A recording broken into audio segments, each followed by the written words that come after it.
Welcome to this week's podcast. And I thought I would do something a little different today. So, this is episode 10. I've recorded 10 podcasts for you. Um, but I thought I would take this opportunity to just tell you my story, like what happened in my life that brought me to life coaching and how I now have a huge passion for helping working mums. So, I do not consider myself to be academic. At school, I struggled. Socially, fine, but I always felt stupid. I could never quite prove my ability. And I came out of school with one C. I think it was something like three D's or four D's, three E's, and an F. And the F I got in German, which is kind of ironic because actually in class, I was very proactive. I had my hands up, I would answer. I was one of the better ones in class, but not when it came to the exam, the oral or the verbal. So it's just not how my brain works. So I came up with this belief that I'm not clever enough. I'm not clever enough because at school I couldn't prove my ability. And because that then carried through most of my life up until I discovered mind management and life coaching, it really held me back. So I have always loved working. I've had periods of not wanting to necessarily get out of bed and looking forward to like the Friday and dreading the Mondays, but generally I've always loved working. I've been working since I was 13. My first job was as a washer up in a pub. And then when I was old enough, I did waitressing. I did bartending. I have babysat for as long as I can remember. I've always enjoyed making my own money and going to work. And generally, I considered myself to be a very positive person. I don't know how I knew, but I always knew that it wasn't the weather that made you miserable. It was like what you wore or what you did or where you were going that made you feel. And over the course of my career, I did a number of different jobs. So because my GCSE grades were low, I was going to say rubbish, but even low is quite negative, isn't it? The advice was, oh, go and do hairdressing and beauty therapy. So that's what I did. But I never really went into it. I very quickly went into retail with the Body Shop and then did some admin work. I went traveling a couple of times. And over the course of my, what I consider my corporate career, I had done customer service, I had done account management, I'd done data processing, data management, I've done quality management, health and safety. And my final job as before I left was as a training and health and safety manager. But I always had this positive approach. I always knew that I did actually get to decide. Um, there were always two sides to every scenario, I guess. And people would say to me, "Oh my God, Nikki, how are you always so happy?" And I was like, "Well, I'm not really like all the time, but I knew it was a choice." I didn't know any more than that though, and no one really seemed to agree with me on this. And it wasn't until I was really fortunate enough to be working for a company, and the directors had gone on a Tony Robbins retreat, and they came back, as you would imagine, like psyched, pumped up. They wanted to bring this energy into the business, and they wanted me to organize Energy Week. My manager was away at the time, so they came to me and they said, "Nikki, we want you to organize Energy Week." So I was like, they think you're the right personality, you're the right person. So I was like, yeah, I'd love to. So I started the process of organizing Energy Week. And then when my manager came back, we did it together. And during this Energy Week, we had people coming in from all different backgrounds, different workshops, all around creating a positive energy. And everybody was really enjoying it. And throughout the week, people were getting more and more energized. But I noticed I was getting more and more frustrated because I was meeting people and I was like, well, I love your energy and I want to be more like you. I love your energy and I want to be more like you. And I had always felt, whilst I always enjoyed my job, I had always felt like I had more to give, but I never knew what that more was. And so on the Thursday of this week, we had this life coach coming in and she called it a listening post. I didn't know she was a life coach at this point, but she called it a listening post. And you could just book a 20-minute slot to sit and talk to her about anything. And I was like, well, I'm okay. I don't need to talk to her. But as this week progressed, she walked in on that Thursday morning and I said, I need to talk to you. I think I need to talk to you. So she made an appointment. Luckily, she had a slot. And I went and I sat down and I just burst into tears. And I said to her, I have so much more to give. I don't know what that more is. And as this week is progressing, I'm getting more and more frustrated. And I said, and I know it sounds kooky. I said, but I feel like I've got this massive amount of energy that's trying to burst out of my arms. So if you're watching me on video, you can see me pointing to my forearms, but it's like the inside of my forearms. I just feel like I've got this energy and I don't know what it is. I don't know what it is and I don't understand it, but I'm getting more and more frustrated because I'm not doing what I need to be doing.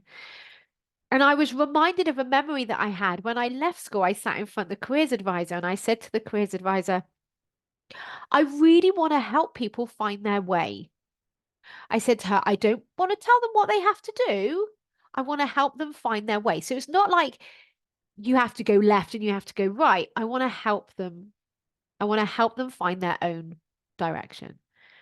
And that at that point, she screwed her face up at me. She was like, what are you talking about? Go and be a hairdresser and a beauty therapist, which does help people. And it's lovely and it's a brilliant trade if that's what you want to do. But it wasn't what I wanted to do. And so in this frustrated state, I just sat there and I bawled my eyes out at this lady. And she said to me, have you ever heard of life coaching? I said, no, never heard of life coaching. She said, well, that's what I am. She said, I'm a life coach. And I just question people's beliefs and I help them find their way. And I was like, well, isn't that fascinating? So I left that meeting and I sat down at my computer and I Googled life coaching. And I found the podcast by the Life Coach School with Brooke Castillo. So brilliant podcast if you've ever heard of it, or if you like listening to podcasts, go and check it out. Brooke Castillo at the Life Coach School. And I think it was probably the first episode, and I can remember even listening to it, driving in my car, and it was just the most life-shifting moment because she taught me that life gives us circumstances that we have no control over. They are not able to create your feelings until your mind gets involved and it gives you thoughts. And it's your thoughts that create your feelings. And at that point, when I heard her say that to me, finally, someone else agreed. This was actually a thing in the world that you could do. You could learn to manage your thoughts because your thoughts create your feelings. Your feelings drive all of your actions or inactions, and what you do or don't do gives you a result in your life. It creates your experience of your life. And at that point, I knew I was going to be a life coach. Only the training for life coaching at that point was about 18 grand. And in my personal life, we were at a stage in our family where my boys were about 5 and 6. We were renovating the downstairs of our house. So we would moved out of the kitchen and out of the downstairs. And the room that I now is now my office was my kitchen. I had a temporary camping stove, a microwave, and a fridge. We had the dining table set up next to the bed, next to our bed in our bedroom. The boys' room was fine, but we were washing up in the bath. So there's pots and pans, but you had to move the pots and pans out the bath to have a shower. You had to like clear everything down. My husband jokes, if you've ever listened to my husband, he jokes that we had to push the peas the peas down the plug hole to have a shower and the pubes down the plug hole to wash up. And this was a very challenging time. We were running out of money. Builders weren't coming back to us. Things were going wrong. And we lived like this for a year. But because I had found mind management and because I had found life coaching and I felt like I'd been given the most amazing secret was that you get to experience any situation however you want to experience it. And I can remember my husband was getting really stressed. He was stressed at work, then he was coming home and he was stressed at home and he was all over the place. And he was like, how can you be okay with this situation? How can you possibly be happy living like we're living? I was like, because I have a choice. Because I know that there is someone in the world that would die. They would risk their whole family to be living as we're living right now. And we're okay. My children are safe. They're warm. They're fed. They're loved. This situation is fine. He did not agree with me. So, over the course of that year, we had a number of heated debates. And it got to the point where he started to go into work and he would start to say to his work colleagues, well, if you just looked at that a bit differently, you would feel different. And then he was like, oh, what she's saying is true. This is right. So he came back and he said, you need to do it. A bit that I missed actually was the point I decided I was going to be a life coach. I had no idea how I was going to do it, but I did know that I couldn't do it in my current job and I needed to really get made redundant. Now, I have since discovered manifestation and I now realize that I manifested leaving my job. But he was freaking out. He's like, please don't tell me that you're leaving at a point where we have no money, that we're running like we have no money, we're living as we're living, and you're now giving up a good job. And I'm like, yes. That is my plan. That's what I'm gonna do. I said, but I've got it. And so off I went. I left my job and I left them saying, I'm going to be a life coach. I'm going to be a life coach. I don't know how. I certainly wasn't certified. Johnny was not on board at all. I had no idea, but I knew I was going to be a life coach and I knew I had a choice. And so after that was just the year before, so 2019, and then we locked down in 2020. 2020. And since then, I've certified, grew my business, and am continued to grow my business. And I think I will always have a life coach in my life. In one way or another, I will always have someone there that can show me my bullshit when I can't see it. Very lovingly fighting for me against my primal brain at a point when I can't do it. And I've had a number of different life coaches. I've hired a number of different life coaches now for various different bits because we all specialize in some things. And I can tell you, and I'm about to do it again now, I'm about to sign up to the most amazing life coach, Jamie Berman. She very much focuses on money manifestation and business manifestation. And it's scary. It is scary to say yes to yourself. It is scary to invest money that I maybe don't feel like I have to invest or spend it on me when I should be spending it on a family holiday. But in doing so, that's what has boosted my self-confidence.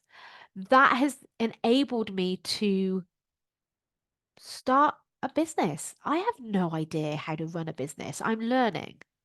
That's my next step. I have I can coach anybody on anything. My coaching skills are now honed. Now my skills are building a business, marketing a business, selling a business, being the finance manager, the marketing director, the employee, the cleaner, the everything that we have to do. And I am so grateful to my past self for having the courage and the balls. Actually, I'm not going to say balls. I'm going to say the tits to leave her job and believe in herself. I'm going to cry because if she hadn't have done that, I would not be here talking to you and helping you today. And I thank her so much for believing in coaching. And I think I have to hear that sometimes. I have to remind myself, just like you probably do, that when you've got that inner knowing, it always serves you. Our logical brain gets involved. It gives us all we can't afford it. Now's not the right time. When this is, when this is, and when that is, and when, no. Like, it's that it gives you all these quite rational excuses to keep yourself safe. And I am very grateful to my past self that she didn't do that. So over the last 3 years, I think the most empowering and the most priceless bit of wisdom that I now know is simply this: I have a choice. It's that simple. I have a choice. I had a situation where my husband I had experienced jealousy with one of his friends.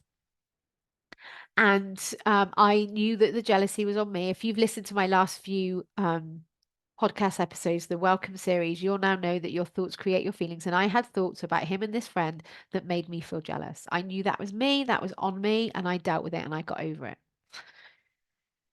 But there was a couple of weeks where he started to get really distant. He was quite pale, didn't really want to talk about much, which is not like my husband at all. Just very not at all present with us and me and the kids, and at a distance. And he came home one night and he said, "Nikki, I've got something to tell you." He said, "I need you to sit down." So I sat down and he was white. He was white. He was visibly shaking. And he said, "I've got something to tell you." And in that moment, my brain went to, this is it. He is about to tell me he's having an affair.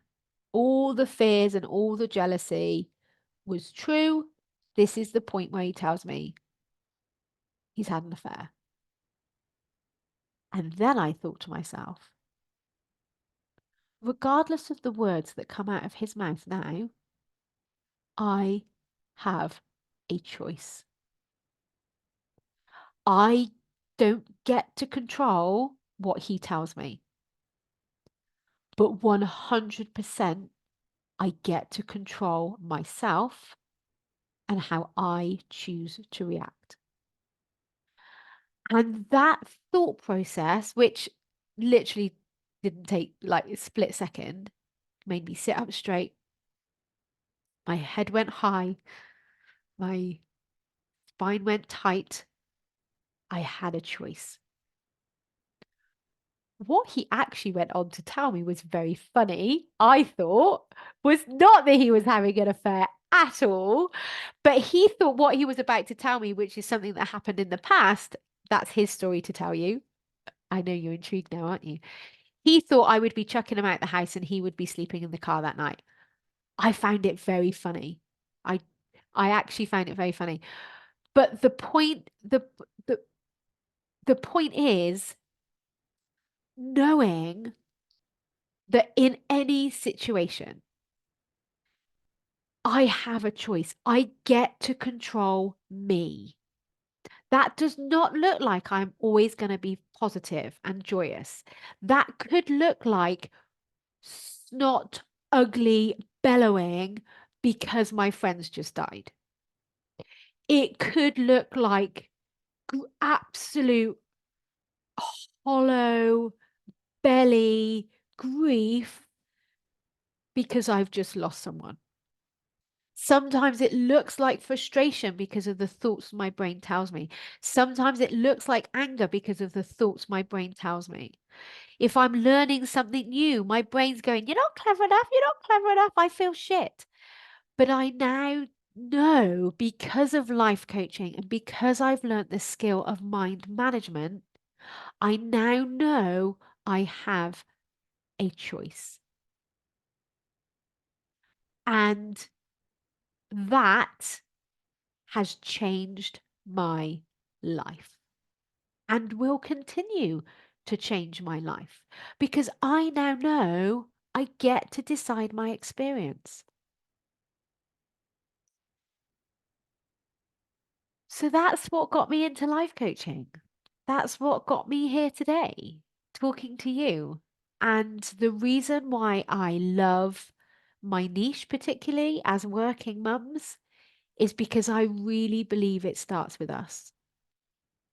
I really believe, or either parent, if you're a dad and you're listening to this, it starts with us. And I love the quote from Brené Brown. And she says, as a parent, we have to be the adult we want our children to become. Let that just sink in for a second. We have to be the adult we want our children to become. So if I want to build an emotional resilience in my boys, if I want them to feel nervous and move forward anyway, if I want them to feel anxious and not let their anxiety stop them, I have to start. I have to do that. I have to show them how that's done because children don't do what we say. They end up being what they see. So I am willing to feel nervous. I am willing to feel scared. I am really willing to feel anxious and do it anyway because I want my boys to realize that crying, pain, fear, anxiety, grief, uh, frustration, anger, they are all normal. Sadness, depression, they are normal part of our human existence, just like love, happiness, and joy. And yes, I could just go straight to life coach the children. But as a parent, it is my opinion that we are the most influential in our children's lives. And I want to show my children what's possible. And that starts with me. So if you're listening to this and there's parts of your life that, or parts of you that you don't really like, please get in touch because I would love to help you. I used to really believe I was pathetic. I used to believe I was useless, that I wasn't clever enough, that no one wanted to hear what I have to say. But because of life coaching and because I've learned the skill of managing my mind, my brain still gives me those sentences. I just don't believe them anymore. And this is available to you too. Have the most amazing week. If you've got any questions, please feel free to reach out and ask me. You can email me at hello@nikkibevan.com. You can find me on all the social medias, and I'll speak to you again next week. Thank you for listening. Bye bye.